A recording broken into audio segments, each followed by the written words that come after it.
السلام علیکم داملای شیرین سخن. با این سوال ما با پررگی جوابش را گردانید. کلینی که دست و پای خسورش را یا پشتش را شک کرد یا مالد درست است یا نه؟ کلین این فرزندی همون خاندان است، فرزندی مثال همون خسر حساب میخورد، این محرم است برای خسرش. از این خاطر اگر از همه ده خدمت کننده برای خسر باید که زنش باشد. یعنی زنش هر یک طبابت و دوایی که مرد میخواهد که در بدن خودش استفاده کند باید که زنش استفاده کند. اگر زنش به توفیق باشد، زنش اگر فرمان شوهر را به جا نمی آوردگی باشد، این صورت به فرزنداش مراجعت کند. فرزندهاش بهتر است. اگر وقتی که زن سخنش قبول نکرد فرزنددار نباشد، این صورت می تواند که کلین از آن موضع هایی که از زیر ناف تا زیر زانو را نظر نکرده دیگر موضع ها را چکار کند؟ مثال چی نمود دوایی که نباشد استفاده کنند، جایز است. این مختصرا از باز برای کسی لازم است آمدد سوال کنیم پرتر جواب کنیم. بسم الله الرحمن الرحیم. السلام علیکم و رحمت الله و برکاته. داملای شیرین بیان، با این سوال من جواب دهید. اگر زن فرزند خودش را با زبان دشنام دهد، گوید پدر لعنت یا که صغیره حرامی گوید، چی باید کرد؟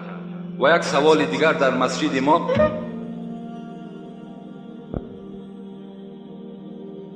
پیشه پیشین هر روز جنجال می شود. می گویند که در این وقت یعنی ساعت 12:40 یگان نماز خواندن درست نیست. موی سفیدها بعضیشان میخوانند و بعضیشان نمیخوانند، میگویند که نماز آنها درست نیست.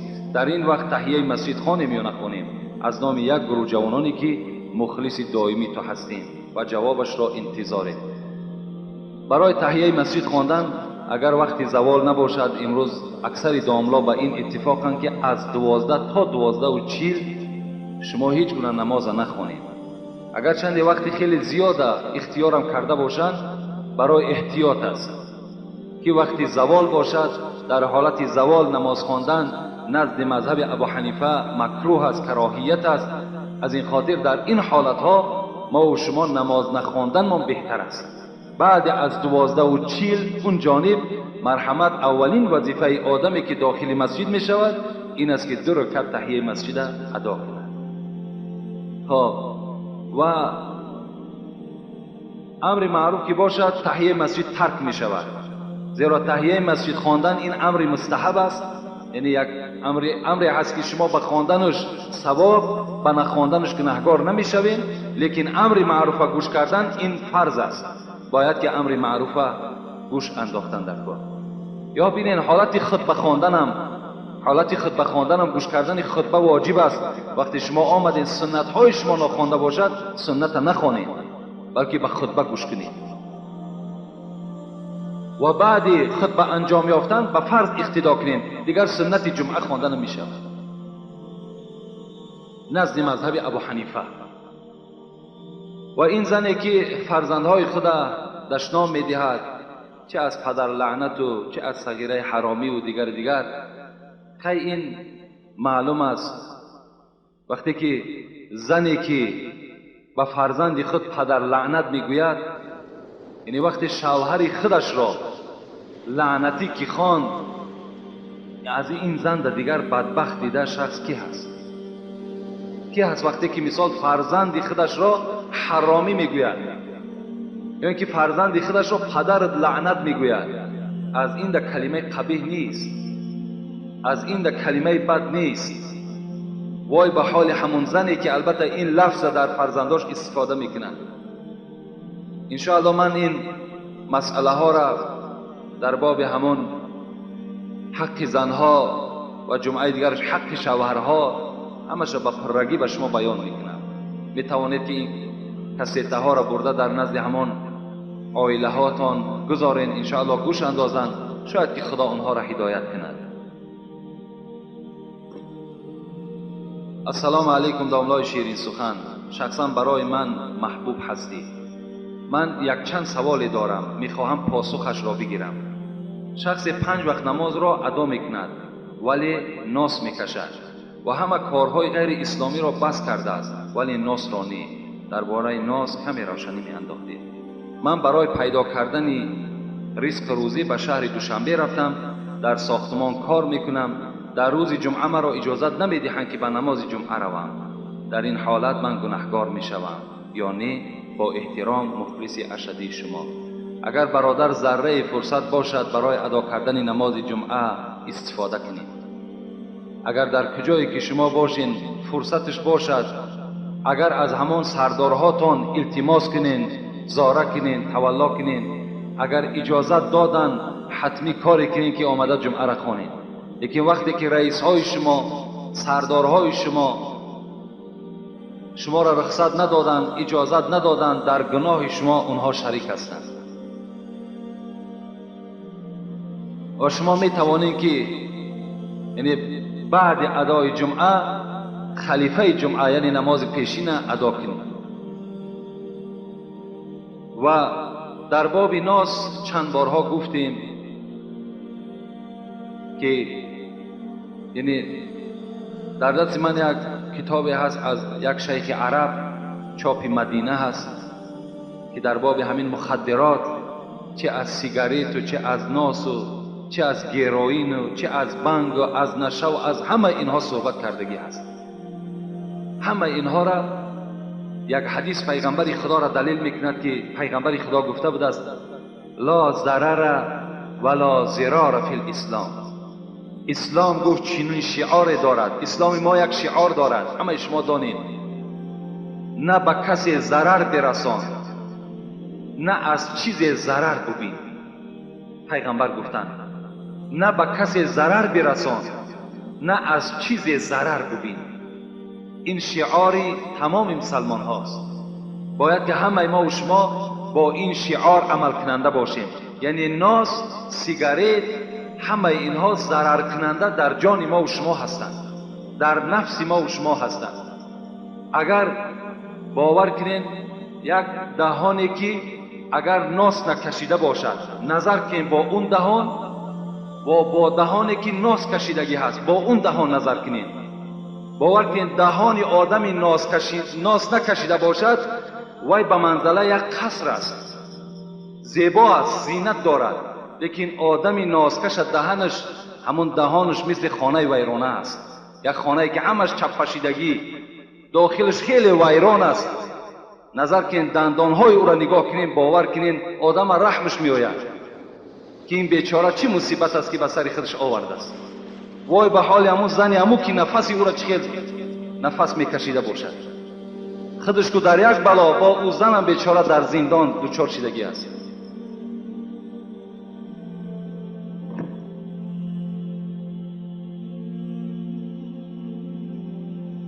خداوند دنیا و آخرت ما و شما را آباد کند. داملای عزیز، من در سین 63 قدم ماندم. سلامتیم خدا و شکر خوب است. 4 سال پیش دختر 24 سالم از دنیا گذشت. بعد این زنم عزا گرفته است.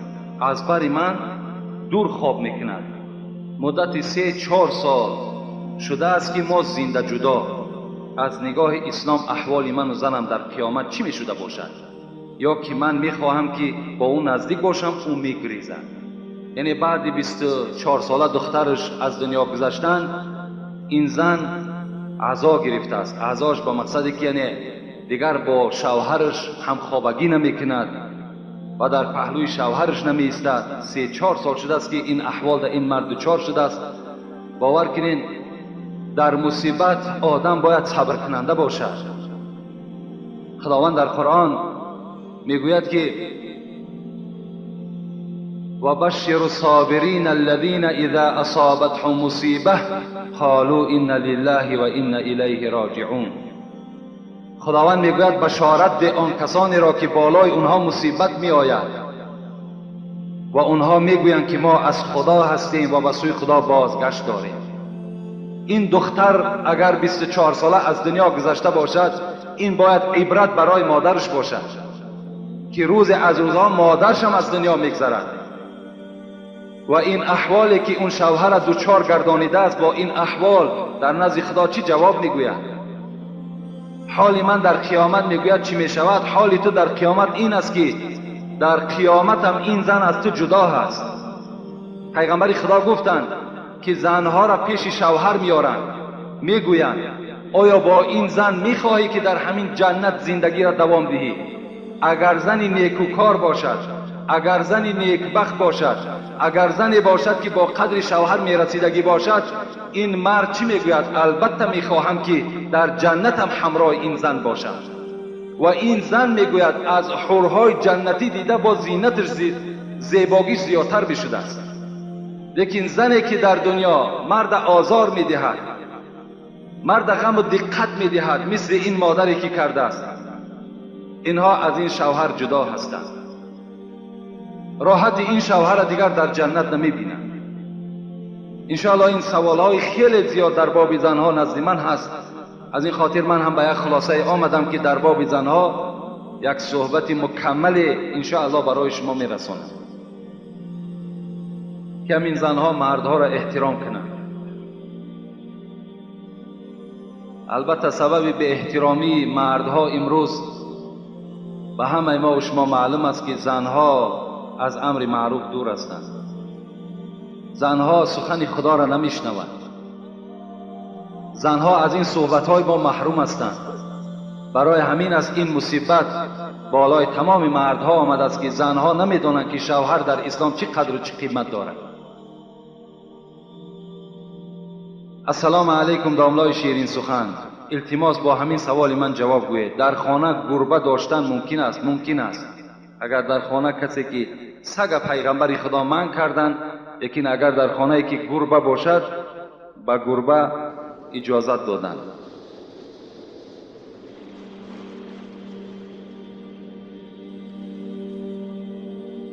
ناخن دست و پا را هر دویش را یک جایه گرفتن درست است یا نه؟ درست است. اگر ناخن دست و پا را در یک مجلس، یعنی در همین روز جمعه، اگر ما و شما تازه کنیم، این سنت است، این بهتر است، این البته افضل تر است. یک کودک 10 ساله را نمازخوان کردن و در وقت نماز سنت را بلند خواندن درست است. بلند البته درست است. برای تعلیم دادن این کودک 10 ساله، یعنی خواندن نماز سنت و خواندن نماز فرض با طریق آواز بلند که تا که کودک تعلیم نماز گیرد، البته جایز است، درست است، یگان ضرر و زیان و گناه ندارد. در وقت نماز فرض بعد از امام سلام دادن با طرف راست و چپ درست است. در نماز در دستت ساعت باشد درست است، درست است. با ساعت نماز خواندن هیچ گناهی ندارد. لیکن بعد از امام البته سلام میدهیم. بعدی که امام سلام میده السلام علیکم و رحمت الله، شما السلام علیکم و رحمت الله میگویید. یعنی سلام البته بعد امام شما هم سلام میدهید. لفظ سلام شما هم تکرار میکنید. شخصانی که در خانه خود مگنیتوفون بلند کرده همسایه را آزار میدهند، آیا از روی اسلام است؟ نه، از روی اسلام نیست، بلکه آدم البته گناهگار میشود. ما در این باب صحبت داشتیم که در خانه هایی که مگنیتوفون ها بلند کردگی هست و آزار همسایه میشود، اینش باز گناه، یعنی گناه دویم درجهش است. گناه یکم درجهش این است که تو از رحمت خدا دور میشوی. بهترین صورت همین است که این مگنیتوفون هایی که در خانه داریم، در اینها شما کسیته های امر معروف اگذارید. در این مگنیتوفون ها شما صدای قرآن اگذارید، تا که در خانه های شما اگرچه خودت نمیخوانی قرآن، اگرچه وقت قرآن خوانی نداری، اقلا همون تلاوت قرآن در خانه صدا دهد. انشاءالله برکت می شود، نور می شود و تمام جین و تمام آن چیزی که ضرر رسان است، همه اینها از صدای قرآن میگریزند. که وقتی که شما مگنیتوفون با تمام آواز بلند میکنید که حتی که معنای همون سرود شما نمیفهمید، فقط همین یک گروم گروم گروم بس خلاص، در این حالت شما دعوت میکنید، بلا را دعوت میکنید به سوی خانتان. السلام علیکم. یک روز از بازار همین سامانی گذر داشتم، خرید کرده ایستاده بودم. باور کنین یک بیت در همون کسیت صدا میداد. خوب بدبخت بود از همون حافظ. کدام بدبختی روسیایی بود است چنان یک گپ‌های بی شرمی بی حیانه در داخل همین صفتش وجود دارد. باز تمام آن کسانی که در اطراف همون حافظ جمع شدگی است، همه اونها با تمام آواز با دستگیری کردیست. باور که نوای ما تلفظ کرده نمیتونم. بی نهایت گپی قبیح. انا همین گونه کسیته ها در خانه ما و شما صدا میدهد.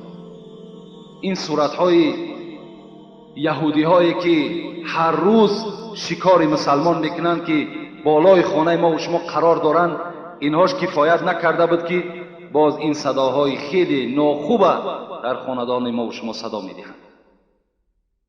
خانه مسلمان، خانه آدم مسلمان باید که چی داشته باشد؟ خانه آدم مسلمان باید که صورت کعبه داشته باشد. در خانه آدم مسلمان باید که سوره آیت الکرسی باشد. در خانه آدم مسلمان باید که قرآن از بالای جیودان رهبری خانه گذاشته شدگی باشد.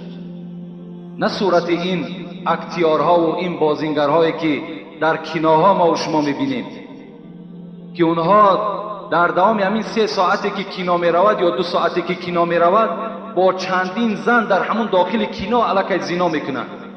همونها را با ما و شما بالای خانه جا کردیم. باور کنین از این در بدبختی نیست. باور که حیا انسان باید شرم کند که نخواد در خانه مسلمان صورت کافر باید که گذاشتگی باشد.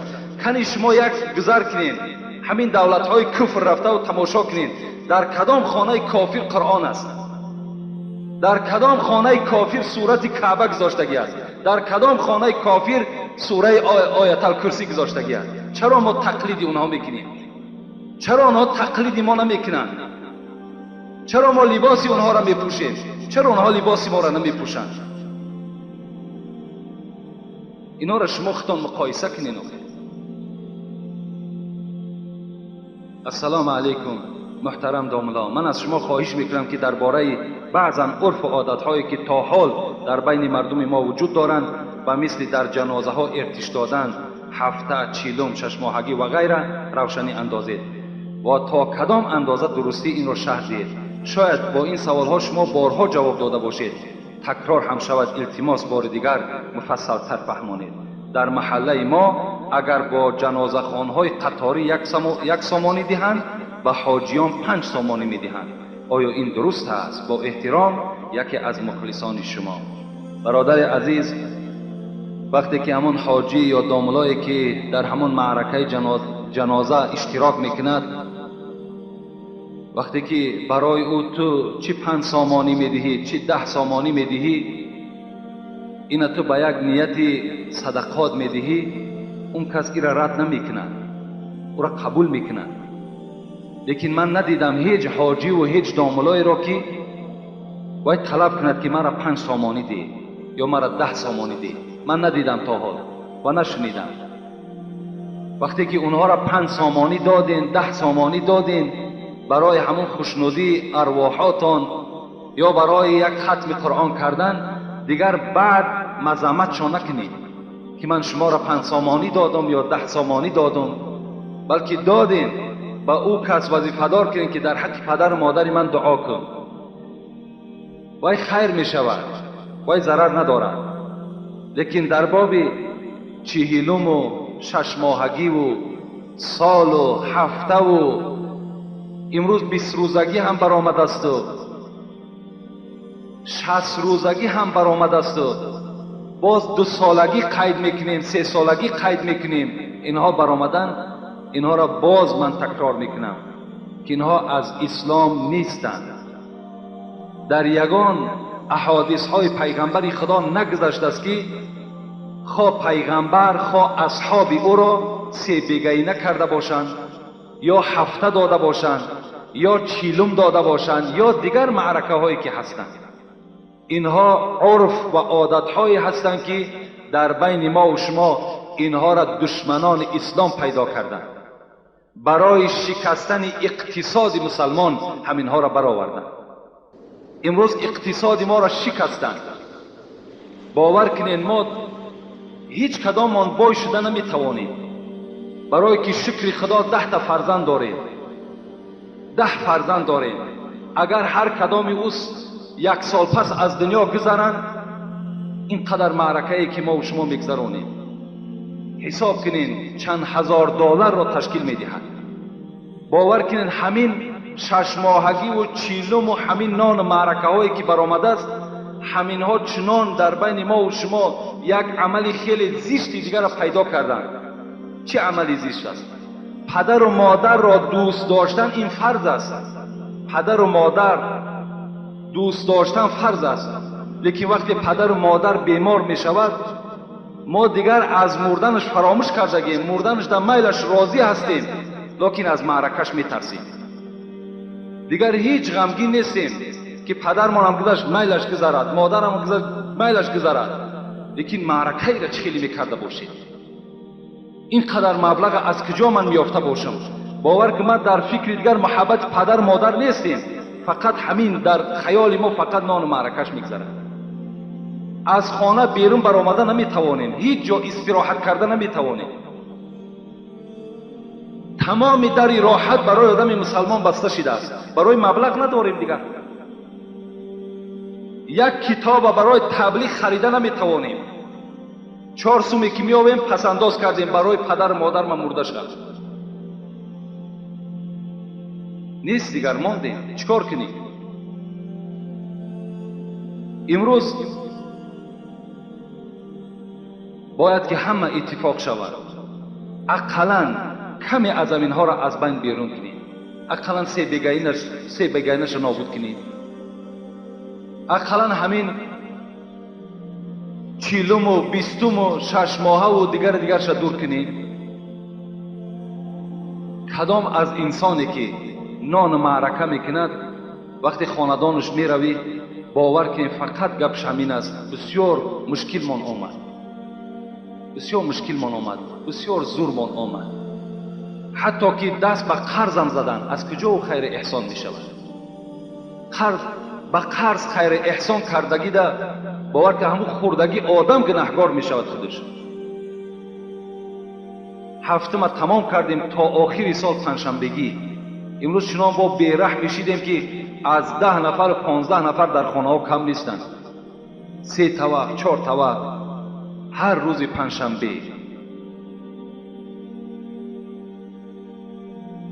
دیگر در این بابت باور کنید من هیچ صحبت کردم نمیتوانم. اینا فقط باید که همبستگی باشد، چه از طرف وکیل محله، چه از طرف همون نظارتچی که در محله از طرف کارگرای ارگان‌های داخلی وابسته هستند. یعنی همه کسا اگر به این مبارزه بریم انشاءالله ما ایرا از بین نابود میکنیم. لیکن برای نابود کردنش بعضی از برادرها شاید که خفه هم شوند. خفه هم که شوند اسلام دستورش این نیست. خداوند در قرآن میگوید و ما یعمل مثقال ذره خیر یره و ما یعمل مثقال ذره شر یره. خیر احسان دستت میرسد، من زید نیستم. در حق پدر و مادرت خیر احسان کن. باز همسایه ها تا دستگیری کن برای روحانیت پدر و مادرت. خب این زلالی ندارد. یعنی خیر احسان ما طبق عقیده‌ای که ما داریم بر روحانیت پدر و مادر میرسد. خیر احسانی که میکنیم اگر یک سامانی هم که باشد به روح پدر و مادر ما و شما میرسد، لیکن با شرطی که ما شرایط داشته باشیم، با شرطی که دستمان رسد.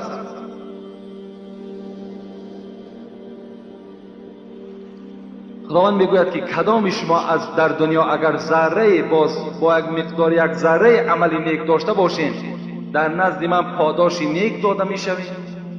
اگر ذره از بدی داشته باشین در نزد من پاداش بد و جزای بد منتظر شوید. یعنی کسی که در دنیا چیزی که میکند عاقبت حاصل شد در نزد خدا میدرود و میگیرد. بسم الله الرحمن الرحیم. درود و رحمت باد بر تو عالم شیرین زبان و شیرین گفتار.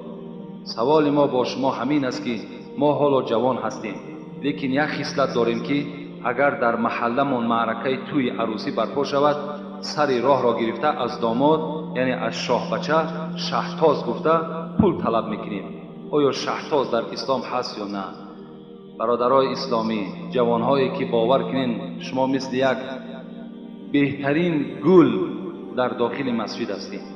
خوش به حال شما که در جوانی شما توبه کردید، در جوانی به سوی خدا رجوع کردید، در جوانی قدم های شما به سوی مسجد است. خوش به حال، خوش به حال همه شما جوان ها. لیکن عمل های هست که باز این کردارهای نیک شما را نابود میکنند. از آن جمله نمی شهتاز از اسلام نیست، این بلکه تله و تاراج کردن است. یعنی وقتی که همون داماد وقتی که با محله شما قدم میزند، تا جایی که اون محله را خرسندی باشد که از محله ما یک عروسی را یک دختری را میبرند، یعنی بروقتر میبرند تا که آینده اگر این دختر میایستاد شاید که فسادی این محله ما میشد. امروز خدا را شکر که این از محله ما با یک خرسندی البته گسیل شده ایستاده است. برای این باید که شما شکرانه کنید. یکی وقتی که مردمی که از طرف شهر آمدگی هستند شما شهتاز طلب میکنین، این مثل که در راه یک کس میقپی و پول و مالش از جیبش کشیده میگیری. ولی راضی نیست که به تو یگان چیزی دهد، تو مجبور میکنی تا اگر مرا 20 سوم ندی یا 40 سوم ندهی من راه را برای تو کشاده نمیکنم. این حرام است. این پول برای شما، این تله و تاراج کردن یا غصب کردن است. برای همین به این هیچ وقت جوانها راه ندید.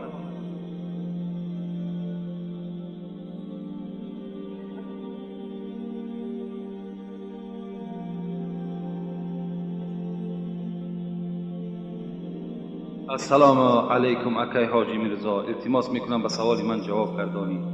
یک شخص با من گفت که در دنیا خوش روی ترین یوسف است، پسر حضرت یعقوب. التماس میکنم سوال را پر فهمانی. او با ما گفت 99% خوشرویی را حضرت یوسف دارد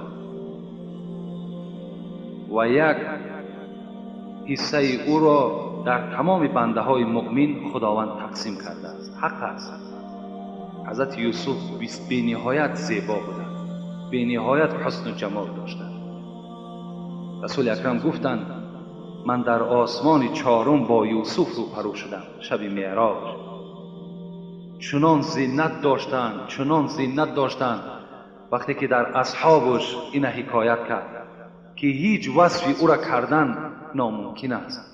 حتی در قرآن هم قصه یوسف میگذرد که زنهای مصر وقتی که یوسف دیدن در پیش خود همون سبزواتی داشتن برای ریزه کردن، حسن یوسف چنان به اونها غلبه کرد که دستهای خود بریدن و درکدار نشدند. دستهای خود خونشار کردند، درکدار نشدند، زیرا که حسن یوسف دیدگی آدم یعنی تماما از هوش میرفت. لیکن یکی از حدیثهای پیغمبر خدا ده، یکی از صحابه ها میگوید روز من مهمان پیغمبر بودم، شبی میگد 14 ماه بود، میگد یعنی شب 14 ماه چقدر روشن از زیبا هست. میگن من در پهلوی پیغمبر خدا نشسته بودم، پیغمبر میگد صحبت داشت، یعنی پیغمبر ما و شما. میگوید در همون خانه‌ای که نشسته بودیم نور پیغمبر خدا میگد همون خانه را فرا گرفته بود. همین صحابه پیغمبر میگوید قسم به خدا میگوید من گاه میگد مهتاب نگاه میکردم روشنیش، گاه میگد چهره پیغمبر خدا را به خدا قسم که چهره پیغمبر میگه از مهتاب دیده روشنتر بود. یعنی پیغمبر ما و شما از مهتاب هم دیده روشنتر بودن. یعنی حسن رسول اکرم از حسن یوسف هم دیده بالاتر بودن.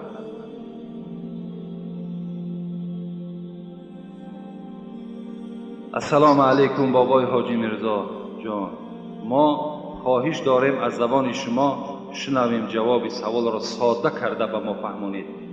مردکی که پاشش را میتراشد گناهکار میشود یا نه؟ این ابله از کسی پاش را میتراشد؟ نخواه مرد پاش را تراشد. مرد است. خاش تراشی، خاش چیندن، چگونه که ما از حدیث پیغمبر خدا به شما رسانیده بودم که 4 طایفه را پیغمبر خدا لعنت کرده بود که یک تای همون کی هست؟ زنهایی که قاشهای خدا باریک میکنند و کسانی که با این قاش باریک کردن با متخصصند، از حساب همین قاش چیندن اونها پول میگیرن، مال میگیرن. دیگرش زنهایی بودن که دندانهای خدا باریک میکردن. دیگرش زنهایی بودن که چهره های خودشان در خال میگذاشتند. دیگرش زنهایی بودن که مویهای علمه میکردند. پیغمبر خدا گفت که اینها در حسن خدا دادگی تغییر در آوردند، تغییرات در آوردند. این قسم شیطان بود که قسم به عظمتی تو ای خداوند، من در چهره این فرزند آدم تغییرات می درآورم.